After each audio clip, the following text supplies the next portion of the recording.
Tracy, welcome back. I believe this is the 4th, 5th, or 300th time we've tried to record together. We're here. Welcome. Oh, thanks so much. I'm happy to talk to you anytime. So, and we never say the same thing twice, you and I, which is one thing I love about getting together with you. I already lost you. How did that happen?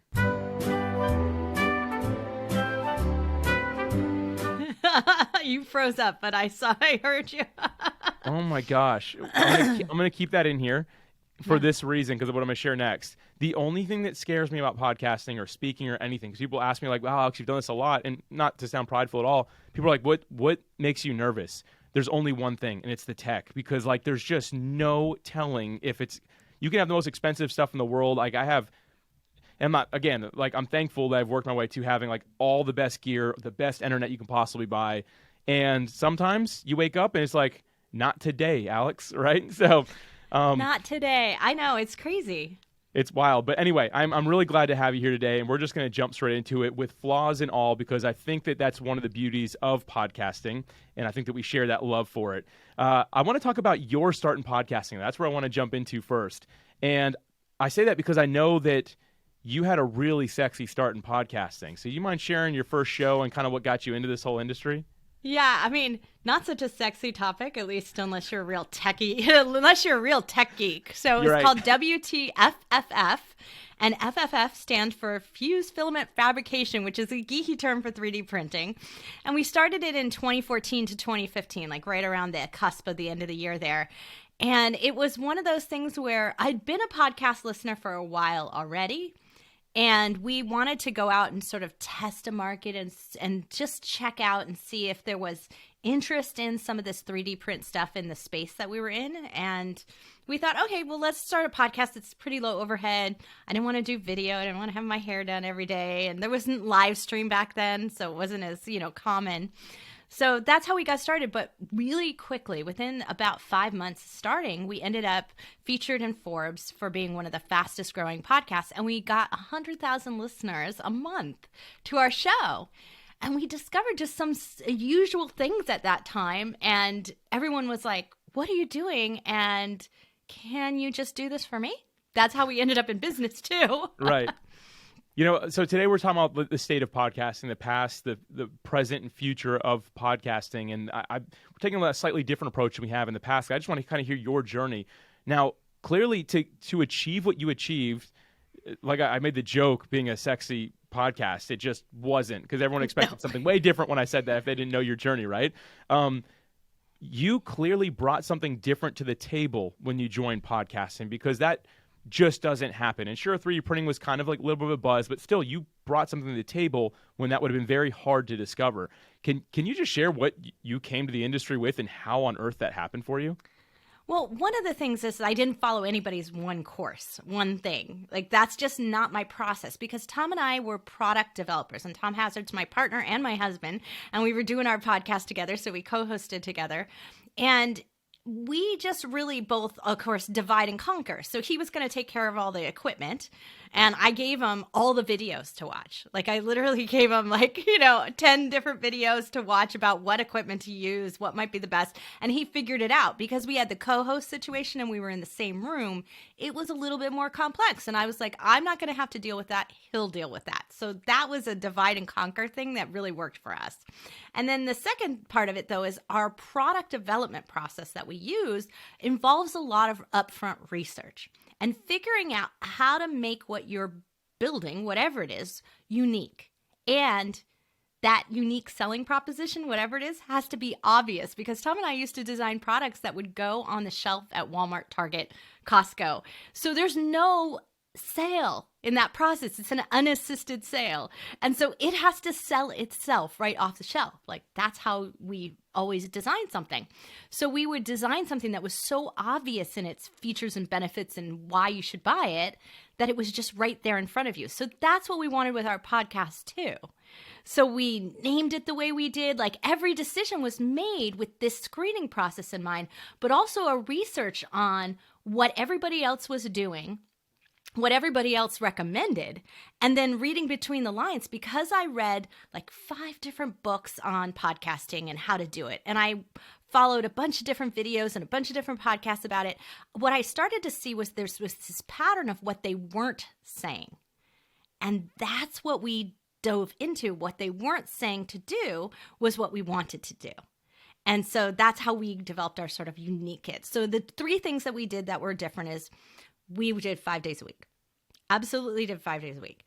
And because we didn't know who our listeners were going to be, we didn't decide on one listener. We didn't decide on this profile of the demographic we wanted. We went for 5 different listeners. So we actually had a different podcast almost every day of the week. Like, it was Mondays were business focused, and Tuesdays were tech focused, and Wednesdays were educator focused, and Thursdays were interviews, and then Fridays were this sort of like fun project, kind of like highlighting what we were going to work on over the weekend. And so we just did this model of it that allowed us to try 5 models of podcasting in a very short period of time. So within about 2 months, we had 40 episodes in and had enough data to decide what was going to work going forward for us. And that's really what we did so different. But that's a lot of work. Yeah. First off, I got to mention husband-wife team. That's my passion. I love it. Alicia and I are husband-wife team as well. And I say this to people, and they'll be like, hey, how's it being in business with your wife? They ask me that a lot. I'm like, you're either going to love it or you're going to hate it. And the fact that, Tracy, that you all have been working together for so long and you're still a couple, not just business partners, says a lot. So congrats to you, by the way, first and foremost. Thank you. Yeah. 30 years of marriage and we still don't get sick of working together. But, this is the thing, right? You complement each other. And so that's when somebody asked me that, I was like, well, we don't split the job. Like, it's 2 different. And that brings, though, 2 heads are better than 1. There's really no question about that. And it brings perspectives that I couldn't have done on my own. I love it. We got some relationship advice in here, everybody. So so stick with that. The next thing I want to mention is that you looked. I love how you said this. Like, you went through courses, books, and had Tom do a bunch of other stuff as well, right? And then you found what people weren't saying and dove in on that. But you also used your prior experience, which at first glance would have 0 overlap into podcasting. But you had the foresight, and I know you have you had an ink column. But I got that from my podcast. Oh, so did I actually you? Okay. wasn't a writer before. I mean, I wrote blogs before. I was a blogger, but I didn't write articles for a magazine. I got that from the podcast within the first year. Well, innovation has followed you all the way through. Let's put it that way, because I know what you really talked a lot about. But it's so fascinating that you found that. I want to kind of transition into so this is kind of like your past of podcasting. Let's talk about today. Do you think that the approach you took to launch that show then, by finding those gaps, by finding out what people weren't saying, by looking for how it would sell itself more or less, does that still work today? And is that how Podetize runs? Like, can you talk to that point a little bit?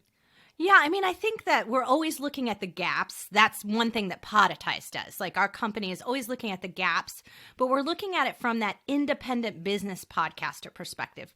We're not looking at it from the media conglomerate perspective. That's a totally different model. And when we take advice from that, and that's not how we're using things, it's never going to work for us. We can't do what Joe Rogan can do. And we can't do what, a really funny comedian can do. It's just not who we are. But that doesn't mean that we can't serve and we can't find a spot for ourselves and a model that will work for our business. We can. And that's what we focus on. So we really are always looking for those things and where those gaps are and because most people don't think of them.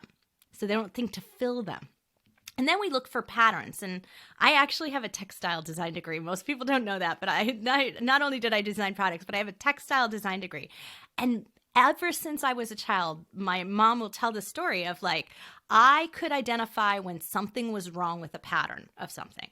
So when something didn't resonate, when it wasn't right. And so when you're making fabric, you're weaving and it's a loom. And my mom would be like, hey, there's something wrong and I don't know what's wrong. And I would be like, oh, you're missing that one right there. You're missing that thread right there. She'd be like, how did you see that? There's thousands of them and you saw the one that was missing.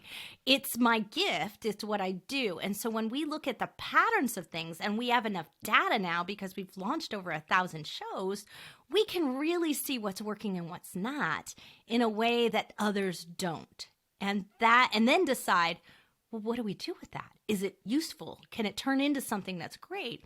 That's what we're always looking for. But if I tried the model of what we did back in 2014 today, it would be way too much work still. It was a lot of work back then, but it would be way too much work still. And I don't think it would have the effective results that we got from it back then. Today, there's just a much more crowded market. And the way the search engines and the charts and all those things work just don't work the same way that they did back then. So that's where I get frustrated, because I see people who follow a lot of courses that were built back in 2014, 2015, and they haven't updated them. They don't work today. It's a very insightful point for anybody who's checking this out. And it's the same on the guesting side, by the way. If it's guesting in 2015 or 2016, it's not going to be the same game. You mentioned a little bit of saturation, and that actually makes me want to just kind of transition this conversation over to the guesting side a little bit. One quick question. Did you start guesting as soon as you started podcasting back in the day, or is that something you did later on when it came to podcast guesting? Yeah, I guessed. I think I took about 6 months or so before I started guesting. So Okay. I never guested before I had my show. That was for sure. But I think it was probably about 6 months before I started guesting. But then I did this study where I did 12 shows in 12 weeks, all focused in the product design and development niche. And then I measured it and saw, and 1 year later, I had done what would lead to $1 million in sales from those 12 episodes that I guested on from clients that came from those shows. So, Congrats. That's yeah, amazing. and it was just really an interesting. I did about $100,000 of actual sales, but then because their products and royalties and other things, it led to eventually $1 million total from those guesting. And I think the guesting cost me $1,200, like, Very because nice. I think it was $100 a show. So it was just, it was such a good test to the power of that. It's such a good point. Now, we mentioned saturation, and now podcast guesting is getting to the point where it's competitive. When you first started, you may have been the only person reaching out about some sort of product design or anything like that, right? And now, not to say that it's like your skill set isn't as valuable, but now there might be 20 or 30 people that can reach out the same thing because people are seeing the power of it. What do you think is going on with podcast guesting? Can you kind of speak to the transition you've seen happen over time? I'd love your perspective on that. Yeah. So, I mean, look, I get pitched every single day. So from the host perspective, I can see where it's gone wrong, and where it's really gone wrong is that somebody decided that a shotgun approach was fine along the way. And there's courses and advice about this. And they would just be like, just send out a mass amount of emails to every single email address and every RSS feed, whether or not it matters. And you'll just hit some and then it will work and it'll be fine for you. And that's the cheapest, easiest, fastest path. So now I ignore every single email that goes to that email address because us hosts are smarter than that. We don't want to be inundated from all of you. So we have an address that is solely for the RSS feed, that is solely for the podcast. And we know that that's basically junk mail and an occasional engagement from a listener, which is fantastic when that happens. But it's rare, so rare that I can have an entire almost junk mail address for all the guest Right. solicitations, right? And so I'm not even reading them. I just don't even read them because they're all about me, and not about my show. And they don't understand it. So I love what you guys do over at PodPros and Podmatch because it's targeted. And that's what we need. We need this really, really tightly targeted because why it worked for me to go on those 12 shows was because I personally picked those 12 shows. I knew their listeners were going to be right. I listened to their show. I knew they were going to be the right caliber for me. That's how I can translate that into $1 million. And it didn't take that much time. It was 12 shows. I probably had a list of 20 and I narrowed it down to 12. Easy to do. But today, 95% of what you're going to pitch to either don't take guests or are pod faded. So if you do the shotgun approach, you're not even hitting the right amount of people, the right people anyway. And then you're alienating them. So it just doesn't work like that. And they all think that it is. And they've ruined it for everybody. This is timeless advice that you're giving here, though. Like, I love the fact that you just picked the ones that were perfect. And I have nothing wrong with somebody getting on hundreds of shows a year. That's fine if that's what you want to do and you can see the growth for it. But if you got on the perfect 12 for you, like the perfect 12, would it relate to business like it did for Tracy? Like, that's my question, anyone listening or watching. Like, really ask yourself that. And maybe it's better to be more targeted and more precise versus spray and pray, right? Which is a model I also do not agree with. That's why I like the idea of find the niche, get into it where you can add value and pitch that host. And I'll tell you what, like, again, hosts are getting very smart. They can know almost by just reading your email if you're going to add value to their audience or not. Like, what you'll do to add value and how you'll show up. Like, they can identify that. So anyway, I digress on that point because I want to ask you something else here. I think it's really true. From a host perspective, like, even I can look at your Podmatch profile and I can know, and I will just swipe left or whatever you do, say decline, whatever it is that you do, that you make it so easy. Then they don't even like know it, but I can see from there whether they'll be right or not. Like, it's that good. And then the ones like, and I did a test. I started doing it this summer, and I ended up with 12 guests that I invited on from doing that matching. And it was probably within the first month I matched the 12. Like, it was that easy. And every single one of them were amazing guests. And we all commented on the air about it. I think your tool has been mentioned I don't know how many times. Like, I stopped sending you emails saying that I mentioned you because it got to be so much. But it was just the case where the match was so perfect that it was obvious. And that's really where you can get to. Now, I understand when you're starting out, you feel like, I'll just take any guest, like, it's okay. But I'm not that kind of, I've always been really picky and curated for both what I'm going to have on, who I'm going to have on my show, and the shows that I'm going to spend my time on as well. I want to make sure I'm really adding value to their audience, and I'm not just there to talk about anything. It's such a good point. I love the approach you take. And by the way, I stopped saying thank you for mentioning me because I thought I was getting annoying. So I think that Pod Pros and Podetize just have this mutual agreement that we're thankful for one another. So that's right. Absolutely. But again, publicly, grateful. Thank you. I really appreciate y'all. You all have been a huge support to what we do. So thank you for that. Shifting gears, though, I wanted to also talk about, because you kind of mentioned this, like, you're probably reaching out to podcast hosts that have pod faded. And the truth is, like, our data is a little bit different. I think you have better data than I do, so I'm gonna push this over to you in a minute. But what I understand is since August 2020, we've had zero growth in active shows. It's still been around that 400K and maybe even a bit less at times, but it hasn't jumped over that number, at least what I've seen. And I posted about something that I called actively established, like a new category in podcasting. It's not a real Apple category, but it's one that I'm like, I want to see the actively established shows. And I shared some data, and you're like, hey, we're actually seeing this number. I'd love for you just to talk about like what's going on right now from a podcast host standpoint. Right. Well, so it's really interesting. So if we break the marketplace up, and there's claims out there of we're around 78% pod fade rate or whatever that might be is kind of the average that I hear out there. But from my perspective, when we break it out, what we would consider to be fitting that actively established category, which is, to us, it's someone who posts regularly, publishes regularly. So even if it's a monthly show, it's at least once a month. But they publish regularly and have published in the last 30 days. So like, you have to have published or you're just not active. Right. Now, if your show is categorized as a season, we actually pull it out and look at them separately. And we have a different count for how long you've been in or out of season. And so we actually don't count anyone who's only had one season and then more than 3 months since that season. Also only very because smart. there's so many of them that fall into the world who don't come back after 3 months and never come back. So they claim a season so that they can say, "Oh, I didn't pod fade. I just did a season." Like it's a tactic. Right. So we started to exclude them from the group. But we ended up with about 311,000 podcasts in that active category.